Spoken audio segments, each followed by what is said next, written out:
Friends, क्या आपने कभी इस तरह की बीमारी देखी है या फिर कभी आपने सड़क बनाने वाले कोल तार को मेडिसिन के रूप में इस्तेमाल करते हुए किसी को देखा?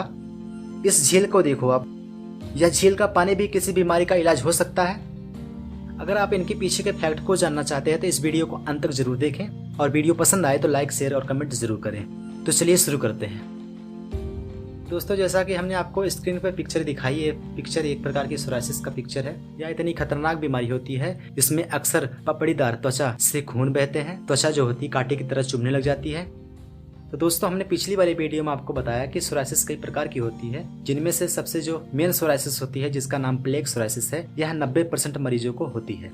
इस सोरायसिस में अक्सर हथेलियां फटने लग जाती हैं और हथेलियों पर पपड़ी जम जाती है और दर्द का एहसास होता है।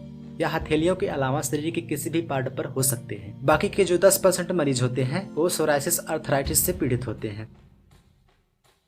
इस सोरायसिस अर्थराइटिस में हाथ और पैर के नाखून जो है लंबे और टेढ़े मेढ़े हो जाते हैं और उंगलियों में सूजन आ जाती है।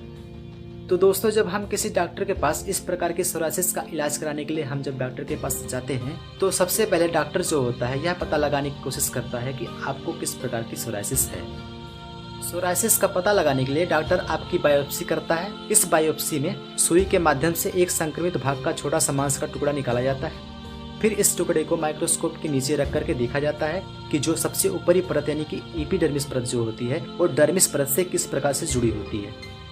अगर जो सबसे ऊपरी परत होती है एपिडर्मिस परत सामान्य से ज्यादा मोटी हुई तो वह सोरायसिस का एक लक्षण हो सकता है।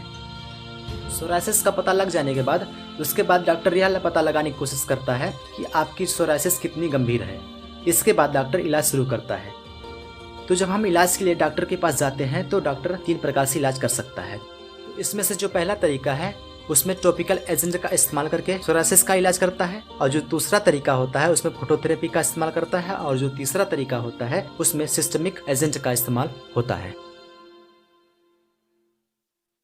तो सबसे पहले हम बात कर लेते हैं टॉपिकल एजेंट की। इस तरीके का इस्तेमाल तब किया जाता है जब व्यक्ति सोरायसिस से हल्का फुल्का पीड़ित हो। तो दोस्तों, टॉपिकल एजेंट के रूप में डॉक्टर रेटिनॉइड्स का इस्तेमाल करता है।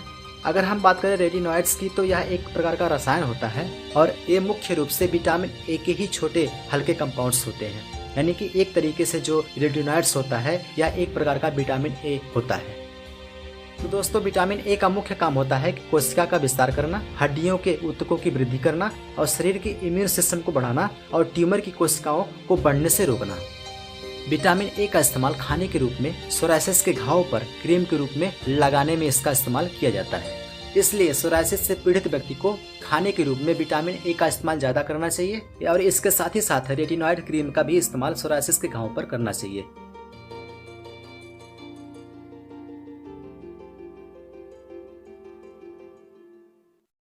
ये क्रीम आपको मार्केट में या फिर ऑनलाइन आपको रेटिनॉइड्स क्रीम सोरायसिस नाम से आपको ऑनलाइन भी मिल सकती है या फिर मार्केट में भी मिल सकती है।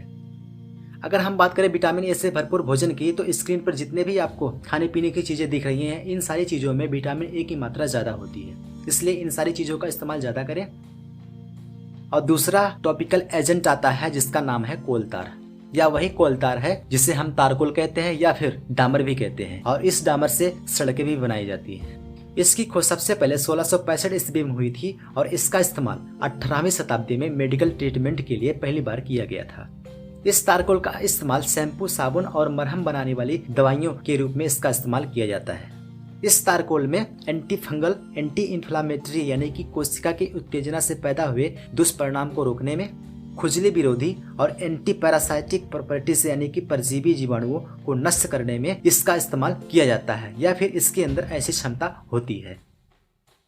इसका इस्तेमाल डैंड्रफ, सिर के जू मारने में और सोरायसिस के इलाज के रूप में इसका इस्तेमाल किया जाता है। इस तारकोल के अंदर phenol, polycyclic aromatic hydrocarbon, heterocyclic compounds का एक जटिल मिश्रण होता है और इस कंपाउंड में लगभग 10,000 रसायन पाए जाते हैं और इस रसायनों में लगभग 50% रसायनों की खोज हो चुकी है अब तक। इसलिए जब सोरायसिस में इस तारकोल का इस्तेमाल किया जाता है तो यह तारकोल त्वचा की कोशिकाओं की वृद्धि को कम करता है और साथ ही साथ यह एपिडर्मिस परत में मौजूद केराटिन कोशिकाओं को नरम भी करता है। इसलिए आप कोलतार सोरायसिस नाम से क्रीम या फिर लोशन आपको मेडिकल स्टोर पे या फिर ऑनलाइन भी आप इसे मंगा सकते हैं। तो दोस्तों इसके कुछ दुष्परिणाम भी होते हैं, इसलिए जब भी आप अपनी सोरायसिस के घाव पर इसका इस्तेमाल करें तो डॉक्टर की सलाह अवश्य लें। इन सभी के अलावा डॉक्टर कभी कभी आपको मिनरल ऑयल्स, जेली पेट्रोलियम जैसे कि वैसलीन, कैल्सीपोट्रियोल नाम की क्रीम का भी इस्तेमाल कभी कभी करने के लिए कह सकता है। ये तीनों चीजें शुष्क त्वचा के चक्र को तोड़ने और नमी को बरकरार रखने के लिए इसका इस्तेमाल सोरायसिस में किया जाता है।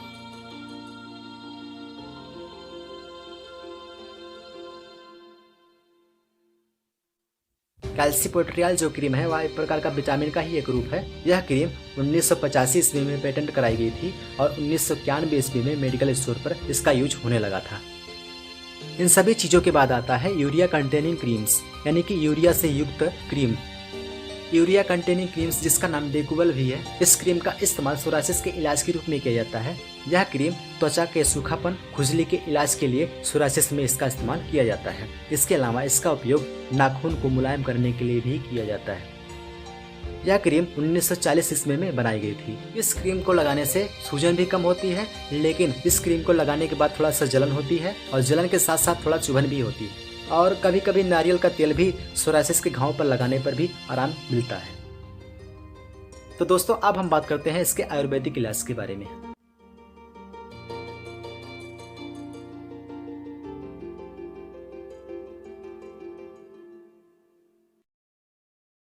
तो दोस्तों जॉर्डन के पूर्व में एक झील है जिसका नाम है डेड सी।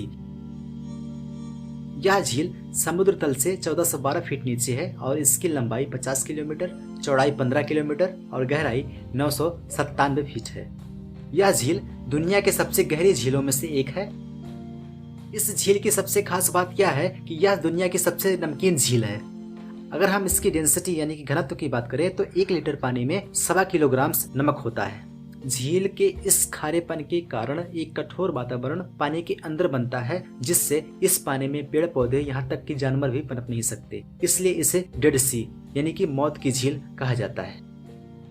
इस डेड सी के पानी में calcium chloride 14.4%, potassium chloride 4.4%, magnesium chloride 50.8% और सोडियम क्लोराइड 30.4% पाया जाता है। इसके अलावा इसमें सल्फेट के आयन और ब्रोमाइड के आयन इसमें पाए जाते हैं।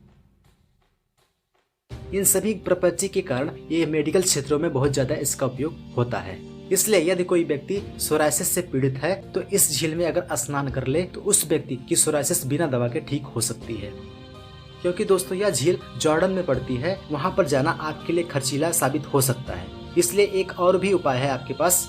तो दोस्तों अगर आप इंटरनेट पे सर्च करें डेड सी प्रोडक्ट तो आपको डेड सी से जितने भी प्रोडक्ट निकाले जाते हैं मेडिकल क्षेत्रों में जिनका इस्तेमाल होता है वो सारे के सारे आपको उनकी लिस्ट मिल जाएगी। आप ऑनलाइन ऑर्डर करके या फिर हो सकता है आपको मेडिकल स्टोर पर भी डेड सी के प्रोडक्ट आपको मिल जाए। तो दोस्तों जो लोग सोरायसिस से पीड़ित हैं उन्हें डेड सी का जो सॉल्ट है उसे खरीद करके उसे पानी में मिला करके कम से कम अपने सोरायसिस वाले भाग को 30 मिनट तक उसके अंदर भिगो कर रखें और इससे सोरायसिस पीड़ित व्यक्ति को काफी राहत मिल सकती है। इस डेड सी सॉल्ट का इस्तेमाल प्रेग्नेंट महिलाओं के लिए घातक भी हो सकता है, इसलिए आप इसे सोच समझकर ही इसका इस्तेमाल करें। तो दोस्तों एक और तरीका भी है, सोरायसिस से पीड़ित व्यक्ति को अपना ज्यादा से ज्यादा टाइम धूप में बिताना चाहिए और इससे सोरायसिस में काफी लाभ हो सकता है।